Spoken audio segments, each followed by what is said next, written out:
వందనాలు తెలియజేస్తూ ఉన్నాం.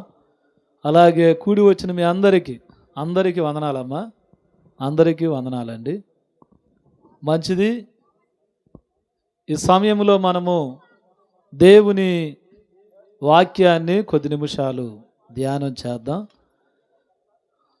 కొద్ది నిమిషాలే, దయచేసి అందరూ కూడా జాగ్రత్తగా ఆలకించాలని ప్రేమతో మనవి చేస్తూ ఉన్నాం. ఇక్కడ స్థానిక దైవజనులు తిమోతి గారు చక్కగా మంచి పరిచర్యను జరిగిస్తూ ఉన్నారు. అందును బట్టి దేవునికి మహిమ కలుగును గాక. యోహాను సువార్త 1వ అధ్యాయం 45, 46 వచనాలు మనమందరము కూడా చదువుకుందాము. ఫిలిప్పు నతనీయేలును కనుగొని, ధర్మశాస్త్రములో మోషేయు ప్రవక్తలను ఎవరిని గూర్చి వ్రాసిరో ఆయనను కనుగొంటిమి. ఆయన యోసేపు కుమారుడైన నజరేయుడగు యేసు అని అతనితో చెప్పెను. అందుకు నతనీయేలు, నజరేతులో నుండి మంచిదేదైనా రాగలదా అని అతనిని అడుగగా, వచ్చి చూడమని ఫిలిప్పు అతనితో అనెను. యేసు నతనీయేలు తన యొద్దకు వచ్చుట చూసి, ఇదిగో ఇతడు నిజముగా ఇశ్రాయేలీయుడు, ఇతని యందు ఏ కపటమును లేదని అతని గూర్చి చెప్పాను. చాలు. పరిశుద్ధ గ్రంథములో అద్భుతమైనటువంటి శ్రేష్టమైనటువంటి సంగతులు రాయబడ్డాయి. మనమందరము కూడా ఒకటి నిర్ణయించాలి అనంటే దాని గురించి తెలుసుకోవాలి. ఏది మంచిదో ఏది మంచిది కాదో తెలియాలంటే దాని గురించినటువంటి అవగాహన మనకు ఉండాలి. ఈరోజు దైవజనులు తిమోతి గారు మరి ఇంతగా ప్రయాసపడడానికి కారణం, దేవుని సువార్తను ప్రజలకు వినిపించాలి. ఎందుకు వినిపించాలో తర్వాత మనం చెప్పుకుందాం. మరి నిన్నటి నుండి ఇవన్నీ కూడా మాట్లాడుకుంటూ సమకూర్చుకుంటూ, అలాగనే మరి వచ్చేటటువంటి దైవజనులకు కావలసిన ఏర్పాట్లు చేస్తూ ఇవన్నీ కూడా ఆయన చేస్తూ ఉన్నారు. కారణం ఏంటంటే ఆయనలో ఉన్నటువంటి భారం. ఆ భారము ఆయనను బలవంతం చేసినప్పుడు ఆయన మౌనంగా ఉండలేడు. మరి ఆయనకి ఇవ్వబడినటువంటి సంఘాలలో అద్భుతమైనటువంటి పరిచర్యలు చేస్తూ ఉన్నారు. అవన్నీ కూడా మరి స్టేటస్ల్లోనూ వాట్సాప్ల్లోనూ పెట్టడం చూస్తూ ఉన్నాం. ఇవన్నీ కూడా మనం చూస్తూ ఉన్నప్పుడు మరి కొత్తపాలెం గ్రామంలో కూడా ఏర్పాటు చేస్తే మంచిదని భారమైనప్పటికీ వారు ముందుకొచ్చారు. వాస్తవంగా ఇది చాలా భారంతో కూడుకున్నది. బాధ్యత, భారము మరియు ఖర్చు. ఎందుకు ఈ ప్రయాస అంతా కూడానంటే దేవుని గురించినటువంటి 4 మంచి విషయాలు ప్రజలకు తెలియజేద్దామని ఒక మంచి ఉద్దేశంతో, అది దేవుడు తనకిచ్చినటువంటి ప్రేరేపణ, భారం. పరిశుద్ధ గ్రంథములో నుండి కొన్ని మాటలు మనం ఈ రాత్రికాల సమయంలో ధ్యానం చేద్దాం. ఏంటి అనంటే, యేసుక్రీస్తు ప్రభువారు యేసుక్రీస్తు ప్రభు వారి గురించి ఇద్దరు వ్యక్తులు మాట్లాడుకుంటున్నారు. ఆ ఇద్దరు వ్యక్తులు ఎవరు అనంటే ఫిలిప్పు, నతనియేలు. ఫిలిప్పు, నతనియేలు. ఫిలిప్ అంటూ ఉన్నాడు, ఇదిగో ధర్మశాస్త్రములో మోషేయు ప్రవక్తలను ఎవరిని గూర్చి వ్రాసిరో ఆయనను కనుగొంటిమి. ఆయన ఎవరో కాదు, యోసేపు కుమారుడైన నజరేయుడగు యేసు అని స్పష్టంగా చెప్పబడింది. ఎందుకు నజరేయుడగు యేసు అని చెప్పబడింది అనంటే, అప్పుడు నతనియేలు ఒక ప్రశ్న వేశాడు. ఏంటి ఆ ప్రశ్న? మరి నజరేతులో నుండి మంచిదేదైనా రాగలదా?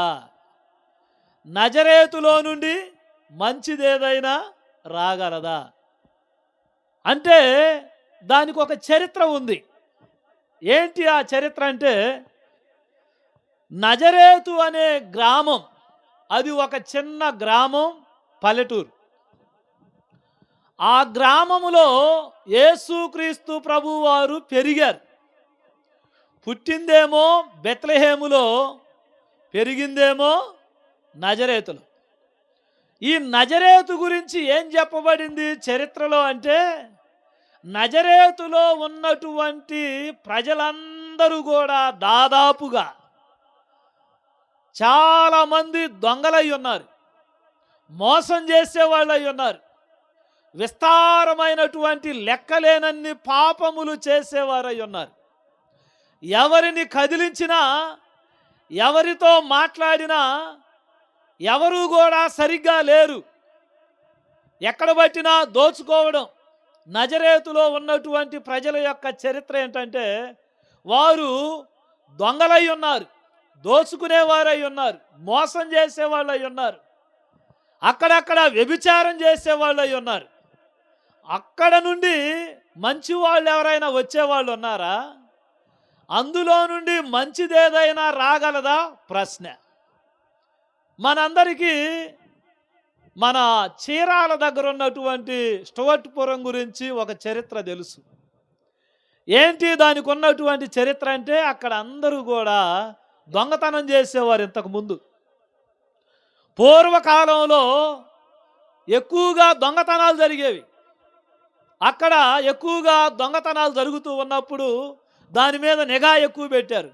ఎందుకయ్యా మీరు ఇలా దొంగతనాలు చేస్తున్నారని తర్వాత అడిగితే, అక్కడ సరిగ్గా తినడానికి లేదని రకరకాల కారణాలు చెప్పారు. అంటే స్టువర్ట్పురం గురించి ఒక చరిత్ర ఉంది. దాని గురించి ఇంతకుముందు చెప్పుకుంటే మంచి సాక్ష్యం లేదు. కానీ ఇప్పుడు దానికి ఒక భక్తుడు పెట్టిన పేరేంటంటే, ఇది స్టువర్ట్పురం కాదు, సువార్తపురం అని పేరు పెట్టాడు. అంటే అక్కడ అందరూ కూడా దొంగతనం చేస్తూ ఉన్నప్పుడు దానికి చెడ్డ పేరు వచ్చింది. ఆ పేరు చెప్పగానే ఏం గుర్తొస్తుంది? అందరూ దొంగలేగా అనేవాళ్ళు. అక్కడ ఉన్న వాళ్ళందరూ కూడా దొంగలేగా అనేవాళ్ళు. అంటే దానికి మంచి పేరు లేదు. ఒక్కొక్క ఊరిని బట్టి, ఒక్కొక్క పట్టణాన్ని బట్టి చరిత్ర ఉంది. అలాగునే నజరేతుకున్న చరిత్ర ఏంటంటే, నజరేతులో ఉన్న ప్రజలందరూ కూడా దొంగలు, దోచుకునేవాళ్ళు, మోసం చేసేవాళ్ళు. వారిలో పెరిగినటువంటి వ్యక్తి కూడా ఎలా ఉంటాడు అనుకుంటారు? మంచోడు అనుకుంటారా? అనుకోరు. వారిలో లేదా గ్రామంలో పెరిగినటువంటి యేసుక్రీస్తు ప్రభు వారి గురించి కూడా చాలా మందికి ఉన్నటువంటి ఒక ప్రశ్న ఏంటంటే, ఈయన ఎలా మంచివాడవుతాడని. అందుకు నతనియేలు కూడా ఈ ప్రశ్న వేశాడు.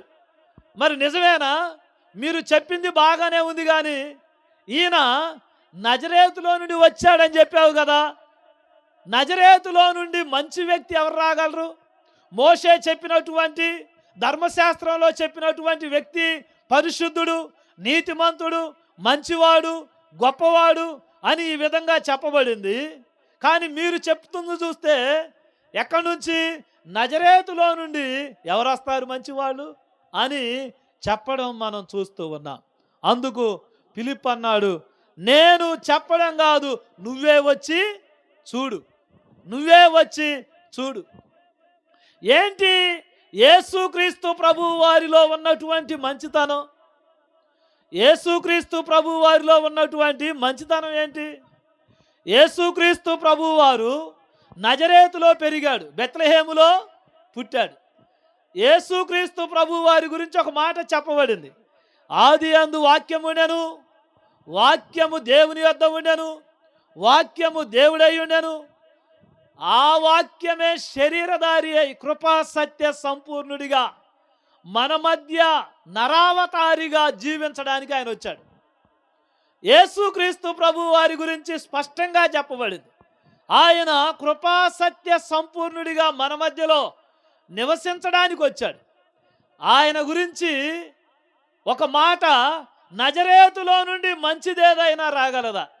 యేసుక్రీస్తు ప్రభు వారు ఏ విషయంలో మంచోడు, ఎలా మంచివాడు, ఆయన ఏం చేశాడు, ఏంటి అనంటే చెప్పడానికి చాలా ఉన్నాయి. కానీ ఈ రాత్రికాల సమయంలో 2 లేదా 3 సంగతులు చెప్పుకొని మనం ముగించుకుందాం.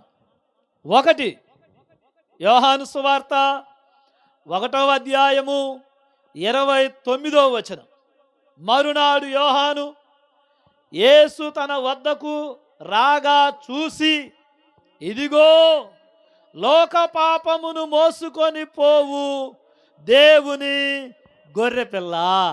దేవునికి స్తోత్రం, హల్లెలూయా, హల్లెలూయా. ఇదిగో లోక పాపమును మోసుకొని పోవు దేవుని గొర్రెపిల్ల. యేసుక్రీస్తు ప్రభు వారిలో ఉన్న గొప్పతనం లేదా మంచితనం ఏంటయ్యానంటే, యేసుక్రీస్తు ప్రభు వారు ప్రజలందరి పాపములను మోయడానికి ఒక గొర్రె పిల్లగా ఈ లోకానికి వచ్చాడు ఆయన. ఒక గొర్రె పిల్లగా ఈ లోకానికి వచ్చాడు ఆయన. సహజంగా చూస్తే ఎవరి దగ్గరకైనా వెళ్ళి, ఇక్కడ మా స్నేహితులు ఉన్నారు, నేను నెహెమ్యా గారి దగ్గరకు వెళ్ళాను, వెళ్ళి ఒక 100 రూపాయలు నాకు కావాలి, నాకు కొద్దిగా ఇబ్బందిగా ఉంది అని అంటే ఆ 100 రూపాయలు ఇవ్వడానికి సిద్ధపడతాడు. అంటే ఏదైనా సహాయం చేయడానికి దానికి ఒక లిమిట్ ఉంటుంది, పరిమితి అంటారు దాన్ని. నేను వెళ్ళి, అయ్యా నేను దొంగతనం చేశాను, ఈ భారాన్ని నువ్వు మొయ్యాలి అని అంటే మోస్తాడా? మోయలేడు. నేను ఒక పాపం చేసి, ఇదిగో నా పాపమును నువ్వు మొయ్యాలి అని అంటే మోస్తాడా? నేను ఒక తప్పు చేసి తప్పుని నీ మీద వేసుకోవాలంటే వేసుకుంటాడా? ఏదో స్నేహం ధర్మం మీదో లేకపోతే బంధుత్వం మీదనో ఎంతో కొంత చేయమంటే చేస్తారు. కానీ పాపాన్ని మోయమంటే ఎవరు మోస్తారు? పాపాన్ని మీద వేసుకోమంటే ఎవరు వేసుకుంటారు? పాపాన్ని భరించమంటే ఎవరు భరిస్తారు? వాస్తవంగా మనమందరము కూడా పాపములో ఉన్నాము. పాపము చేయు ప్రతివాడు పాపమునకు బానిస. పాపానికి వచ్చేటటువంటి జీతం ఏంటి? మరణం. కానీ మనం అందరం కూడా మరణించకుండా, మనం అందరం కూడా ఇబ్బంది పడకుండా, మనం అందరం కూడా క్షేమంగా ఉండడానికి, మనం అందరం కూడా దీవెనకరంగా ఉండడానికి, అంటే మనం అందరం కూడా దేవునిలో చక్కగా ఆశీర్వాదకరంగా ఉండడానికి ఆయన ఏం చేశాడంట? మన పాపములన్నీ తను మోయడానికి సిద్ధపడి ఆ భారం అంతా ఆయనే మోసాడు. భారం అంతా ఆయనే మోసాడు. అంటే ఎందుకు ఆయన మన భారాన్ని మొత్తం మోసాడు?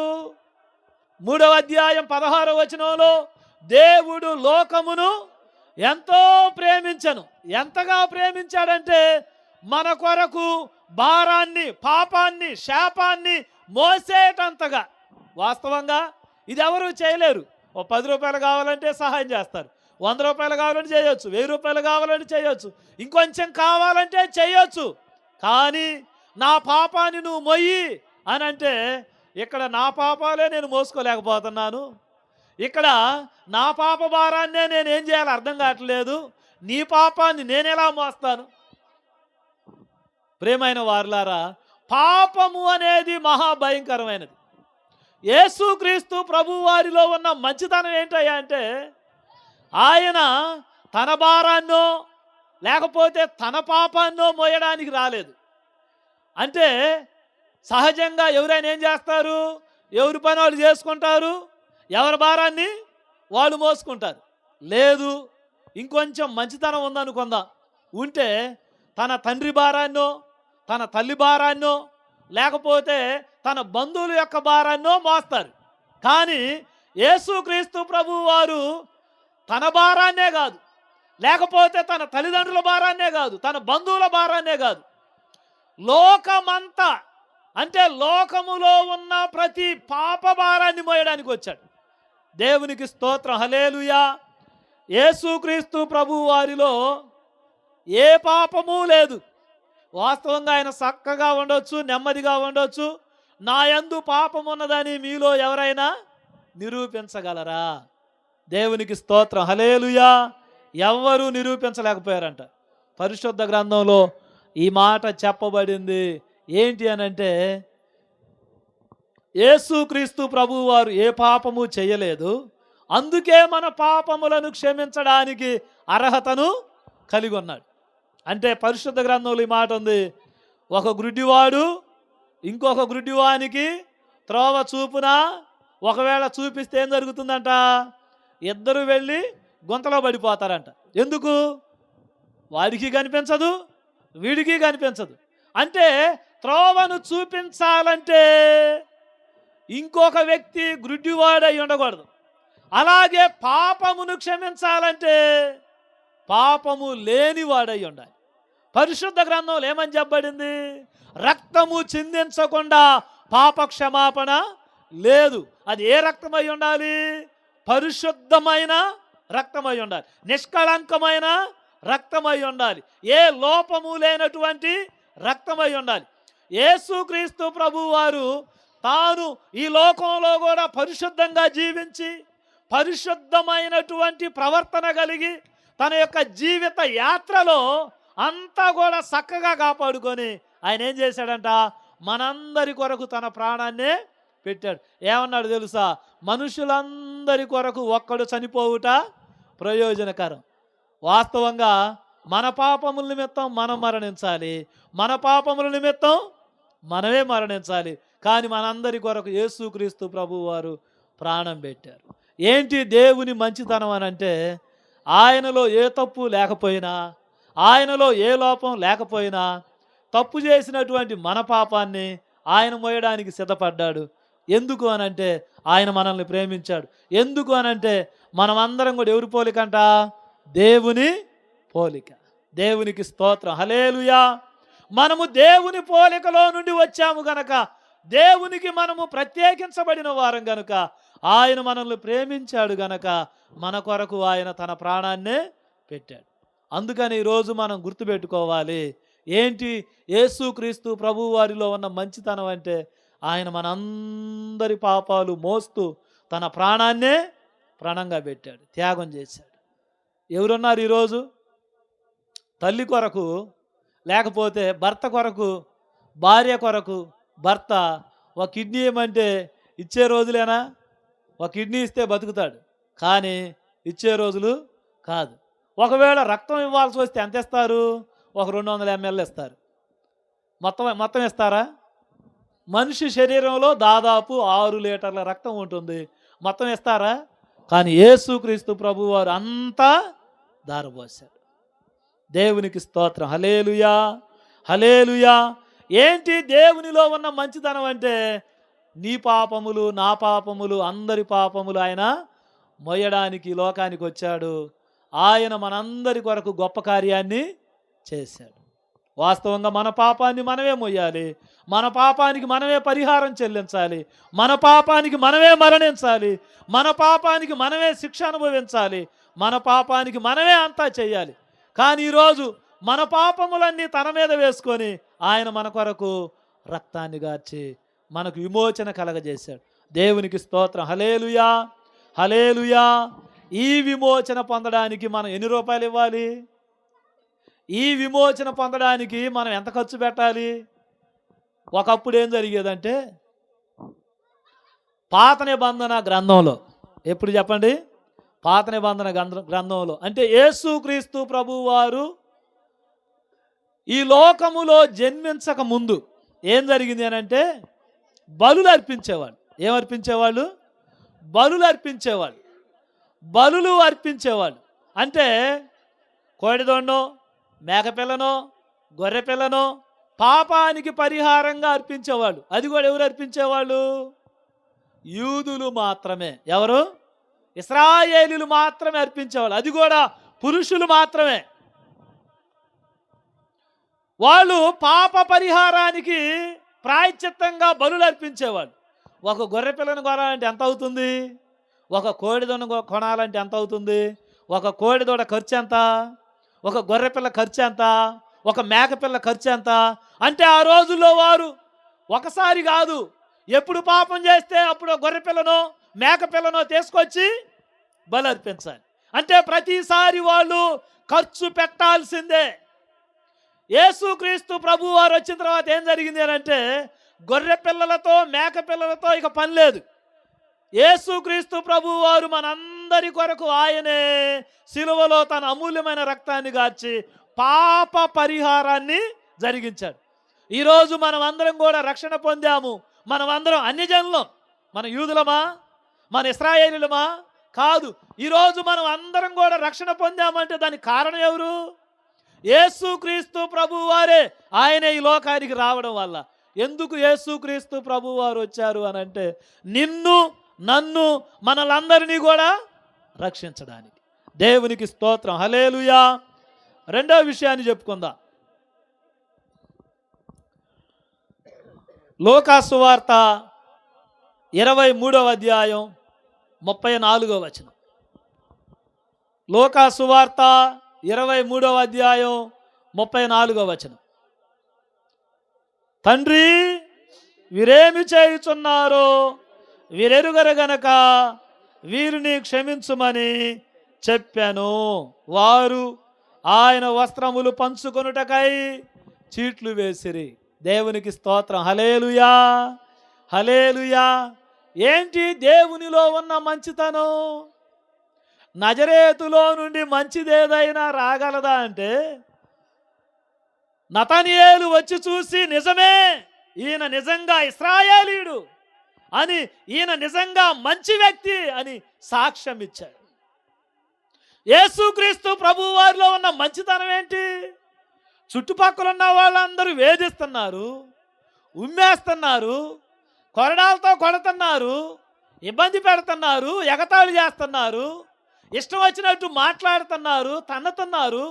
ఇవన్నీ కూడా చేస్తూ ఉన్నప్పటికీ యేసుక్రీస్తు ప్రభు వారు పలికినటువంటి మాట ఏంటో తెలుసా? తండ్రి, వీరేమి చేయుచున్నారో వీరెరుగరు గనక వీరిని శత్రువులను క్షమించమని ఆయన చెప్పాడు కదా. ఇక్కడ స్పష్టంగా మనకు అర్థం అవుతుంది. ప్రియమైన వారలారా, ఈరోజు శత్రువులను కాదు, ఏదైనా చిన్న పని చేస్తేనే క్షమించలేని పరిస్థితి, మాటి మాటికి బ్రతిమలాడినా క్షమించలేని పరిస్థితి. మానవులు స్వార్థప్రియులు. మనుషులు ఎంతోమంది స్వార్థంగా ఉన్నారు. మాది మేము చూసుకుంటే చాలు, మాకు మేము బాగుంటే చాలు, మా పరిస్థితులన్నీ బాగుంటే చాలు, ఎంతవరకే అనుకుంటున్నారు. కానీ యేసుక్రీస్తు ప్రభువారు అందరి గురించి ఏమని చెప్తున్నారో తెలుసా? తండ్రి, వీరేమి చేయుచున్నారో వీరు ఎరగరు గనక వీరిని క్షమించు. శత్రువులను సైతం ఎవరున్నారు? ఈరోజు ఒక చిన్న దెబ్బ తగిలితేనే ఓర్చుకోలేక నన్నే కొడతాడా, నన్నే తిడతాడా, తిట్టినా ఒప్పుకోవట్లేదు, కొట్టినా ఒప్పుకోవట్లేదు. ఎందుకు ఒప్పుకోలేకపోతూ ఉన్నారు అనంటే క్షమించేటటువంటి గుణం లేదు.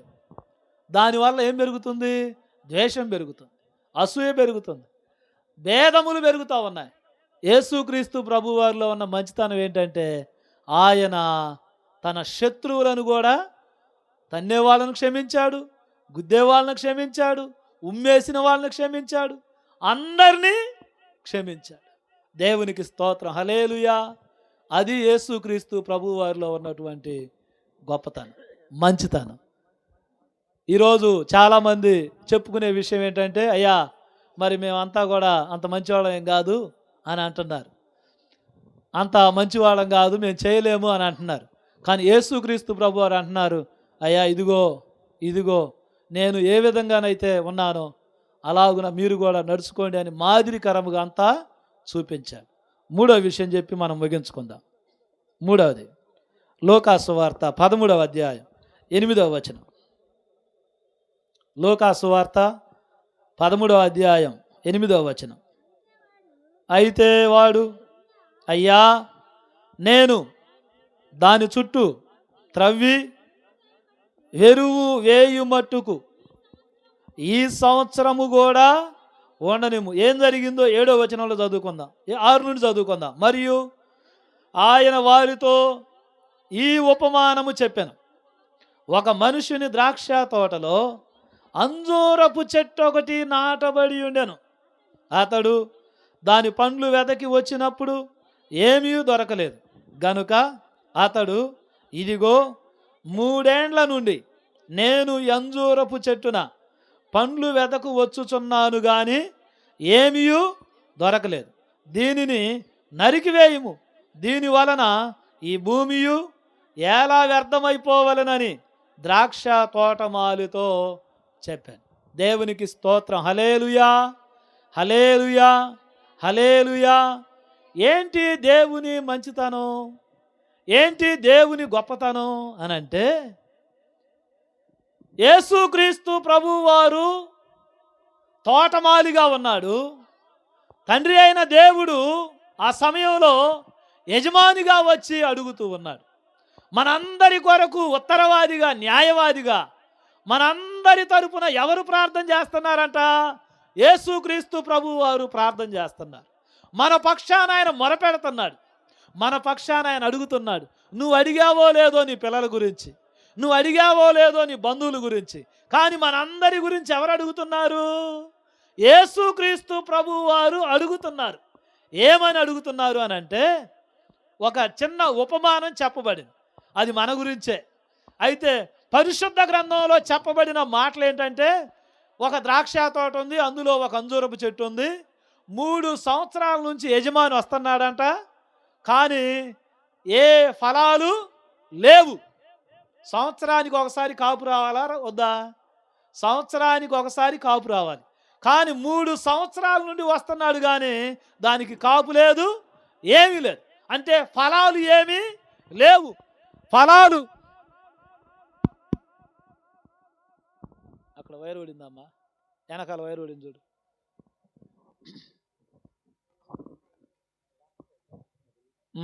అక్కడ కదిలింది, కింద నీ కాళ్ళకాడ చూడా. దేవునికి స్తోత్రం. హల్లెలూయా, హల్లెలూయా, హల్లెలూయా.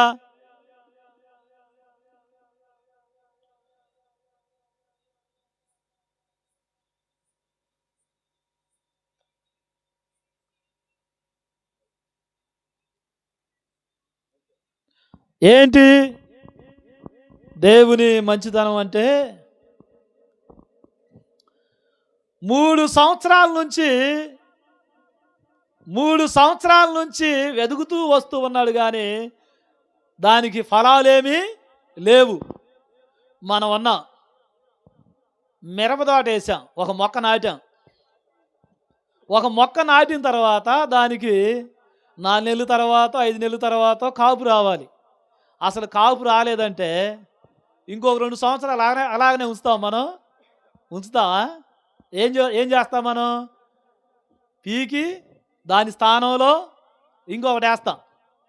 ఇదంతా ఫెయిల్ అయిపోయింది, ఈ విత్తనం మంచిది కాదు, కాబట్టి దీన్నంతా తీసేసి ఇంకొక విత్తనాన్ని నాటుదాం. అంటే మనకేమనిపించింది? 1 సంవత్సరానికే. అంటే నేను పెట్టుబడి పెట్టాను, నేను ఎంత పెట్టుబడి పెట్టాను దానికి లెక్కే లేదు. పెట్టుబడి పెట్టాను, దీని నిమిత్తం నేల, అంటే ఒక మొక్కను నాటితే దానికోసం ఏం కేటాయించాలి? నేలను కేటాయించాలి, అంటే సమయాన్ని కేటాయించాలి. సమయము పోతే తిరిగి రాదు. అయితే మన గురించి ఇందులో నుంచి చెప్పిన మాట ఏంటంటే, నేను మారు మనసు పొందుతావని 1 సంవత్సరం చూశాను, 2 సంవత్సరాలు చూశాను, 3 సంవత్సరాలు చూశాను, కానీ మారు మనసు రాలేదు.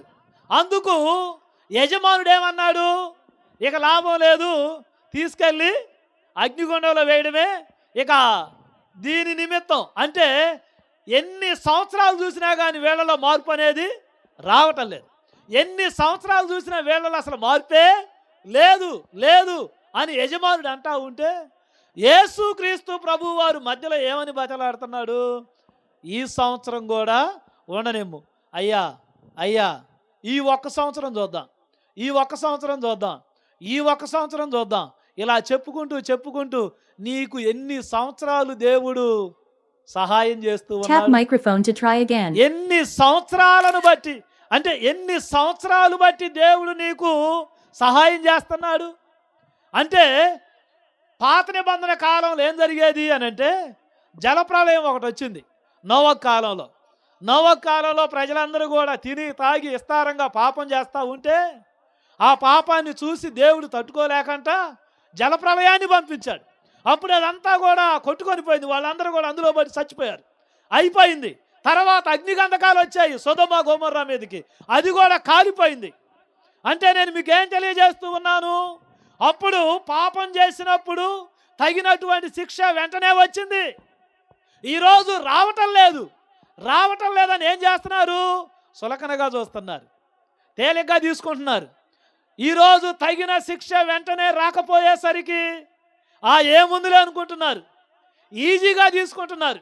దయచేసి వినండి ప్రియమైన వారలారా, ఈరోజు ఇంకొక సంవత్సరాన్ని దేవుడు నీకు ఎక్కువగా ఇచ్చాడు అనంటే దానికి ప్రధానమైన కారణం నీ నిమిత్తము యేసుక్రీస్తు ప్రభువు వారు ప్రార్థన చేస్తున్నాడు, ఇంకొక సంవత్సరం పొడిగివ్వని. ఎన్ని సంవత్సరాలు పొడిగివ్వాలి, ఎన్ని సంవత్సరాలు పొడిగివ్వాలి.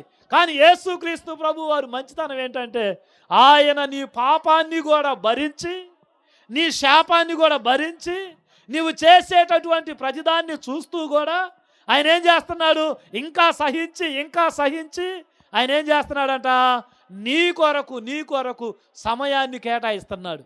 2024 అయిపోయింది, 2025 అయిపోయింది, 2026 వస్తుంది, తర్వాత 2027, ఇంకెన్ని సంవత్సరాలు, ఎన్నో పండుగలు మనం చేస్తూ ఉన్నాం. ఏంటి దేవుని మంచితనం అంటే నువ్వెన్ని పాపాలు చేసినా ఇంకా నీకు సమయాన్ని ఇస్తున్నాడు, అది దేవుని మంచితనం.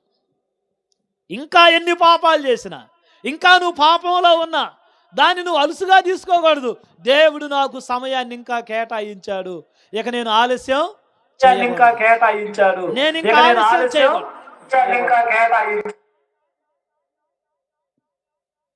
నేను ఇంకా ఆలస్యం చేయకూడదు, నేను ఇంకెందుకు ఆలస్యం చేయాలి. పరిశుద్ధ గ్రంథంలో చెప్పబడింది, యేసుక్రీస్తు ప్రభువు వారు మన కొరకు మంచివాడై ఇదిగో మన కొరకు ఈ గొప్ప సమయాన్ని కేటాయించారు. దేవునికి స్తోత్రం, హల్లెలూయా హల్లెలూయా. నజరేతులో నుండి మంచిది ఏదైనా రాగలదంటే యేసుక్రీస్తు ప్రభువు వారు మంచిగా వచ్చారు, మన పాపములన్నీ మోసాడు. అంటే ఆయన మన కొరకు సిలువలో తన రక్తాన్ని కార్చాడు గొర్రె పిల్లలాగా. ఆయన రెండోదిగా ఏం చేశాడంటే మనం చేసే ప్రతిదాన్ని కూడా చూస్తూనే శత్రువులను సైతం తండ్రి వీరేమి చేయుచున్నారో వీరెరగరు క్షమించమని చెప్పాడు. మూడోదిగా ఆయన చెప్తూ ఉన్నాడు, అయ్యా ఇంకొంచెం సమయం ఇవ్వు, ఇంకొంచెం సమయం ఇవ్వు, ఇంకొంచెం సమయం ఇవ్వు. నీకోసమే ఆయన అడుగుతుంది, నీకోసమే ఆయన అడుగుతుంది. కానీ ఈరోజు చాలామంది ఎలా ఉన్నారో తెలుసా, ఇదంతా ఒటిదేలే, రాకడా రాకడా అని ఎప్పటి నుంచో చెప్తున్నారు. పేతురు పత్రికలో ఈ మాట రాయబడింది, ఏమని, ఆయన తన రాకడను గూర్చి ఆలస్యము చేయువాడు కాడు కానీ ఇదిగో అందరూ కూడా రక్షణ పొందాలని దీర్ఘశాంతము గలవాడై ఓపికతో ఇంకా ఎదురు చూస్తూ ఉన్నాడు. ఆయన ఓపికతో ఎదురు చూస్తూ ఉంది నీకోసమే. ఇంకా నువ్వు పాపంలో ఉండి అంత అబద్ధం అని నువ్వు అనుకుంటే నిన్ను నువ్వు దయచేసి మోసం చేసుకోవద్దు. ఇదిగో ఇదే మిక్కిలి అనుకూలమైనటువంటి సమయం. దేవుడు నీ కొరకు గొప్ప కార్యాలు సిద్ధం చేశాడు. అందరూ తరల వంచండి, ప్రార్థన చేద్దాం. ఒకసారి మనం ప్రభువుని అడుగుదాం. ఈరోజు దేవాది దేవుడు నీ కొరకు మంచి సమయాన్ని కేటాయించాడు. ఆయన నీ కొరకు మంచి సమయాన్ని ఇచ్చారు. ఆయన నీ కొరకు ఇదిగో శ్రేష్టమైనటువంటి క్షమాపణ. ఇదిగో నీ కొరకు ఆయన అమూల్యమైన రక్తాన్ని కార్చాడు. యేసుక్రీస్తు ప్రభువు వారి యొక్క మంచితనము నీ ముందు పెట్టబడి ఉన్నది. ఆయన నీ కొరకు ఎంత చేశాడో ఒకసారి నువ్వు ఆలోచించు. మరి నువ్వేం చేశావు దేవుని కొరకు? దయచేసి అర్థం చేసుకుందాం. యేసుక్రీస్తు ప్రభువు వారు మన కొరకు ఇదంతా చేసింది నువ్వు నేను మనం అందరం క్షేమంగా ఉండాలని, పరలోక రాజ్యంలో ఉండాలని, మనం అందరం వర్ధిల్లాలని, మనం అందరం కూడా మన కుటుంబాలతో ఆనందంగా ఉండాలని, నోవా కుటుంబంలాగా మనం అందరం కూడా ఓడలో ప్రశాంతంగా నెమ్మదిగా వాళ్ళు ఎలాగైతే ఉన్నారో అలాగున మనం అందరం ఉండాలని ఒక సరి అయినటువంటి తీర్మానం చేసుకుందాం దేవుని సన్నిధిలో. ఈరోజు ఇదిగో సంవత్సరాలు వెంబడి సంవత్సరాలు గడిచిపోతూ ఉన్నాయి, పండగలు వెంబడి పండగలు గడిచిపోతూ ఉన్నాయి. దేవుడు నీ జీవితంలో గొప్ప కార్యం చేయటానికే ఈరోజు నీ కొరకు ఈ సమయాన్ని ఇచ్చాడని జ్ఞాపకం చేసుకో. ఇక ఆలస్యం చేయొద్దు, దేవునిలో ఉండు, దేవుని సన్నిధిలో ఉండు. భారము కలిగి దేవుని సన్నిధిలో ప్రార్థన చేయి. దేవుడు నీ పట్ల గొప్ప కార్యాలు చేస్తాడు. ఎందుకు ఆయన మంచివాడు అని అంటే, ఇదిగో 38 సంవత్సరాల నుండి బెతెస్తా కోనేరు దగ్గర పడి ఉన్న వ్యక్తి దగ్గరకు వెళ్ళి అతన్ని ముట్టి అతన్ని స్వస్థపరిచాడు. ఈరోజు ఆయన నిన్ను కూడా స్వస్థపరిచే దేవుడై ఉన్నాడు, సహాయం చేసే దేవుడై ఉన్నాడు. ఇదిగో మనం అందరం కూడా పాపం చేస్తూనే ఉన్నాం, చేసినటువంటి దినాలు చాలు. ఇకనైనా మనం మంచి మార్గంలో జీవిద్దాం. మంచి మార్గంలో జీవించమని చెప్పడమే యేసుక్రీస్తు ప్రభువు వారు ఈ లోకానికి తెచ్చిన సువార్త. ఇంకా మరేదో కాదు, ఇంకేదో అనుకోవద్దు. దయచేసి ఈ మంచి వార్తను నీ జీవితంలో అంగీకరించు. దేవుని యందు నువ్వు నమ్మకంగా జీవించు. దేవుడు నీ పట్ల గొప్ప కార్యాలు చేస్తాడు. అందరం ప్రార్థనలో ఉందాం. చేసుకుందాం. స్తోత్రాలు తండ్రి, పరిశుద్ధుడా, మహోన్నతుడా, సర్వాధికారి, నీకే వందనాలు. ఈరోజునైనా చక్కని వాక్యాన్ని అందించిన నీ దైవదాసులు జోసెఫ్ పాస్టర్ గారిని బట్టి నీకు వందనాలు. ఈ కార్యక్రమం ముగింపులోనికి వచ్చింది.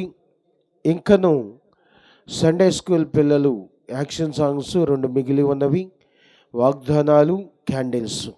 కాబట్టి ఈ వాగ్దానాలు, క్యాండిల్స్ ఖచ్చితంగా నీ బిడ్డలు తీసుకోవటానికి కృప చూపమని యేసుక్రీస్తు నామములో కోరుచున్నాం తండ్రి. ఆమేన్, ఆమేన్, హల్లెలూయా. ఈ సమయంలో చిన్నపిల్లల తల్లిదండ్రులు బయటికి రావాల్సిందిగా కోరుచున్నాం.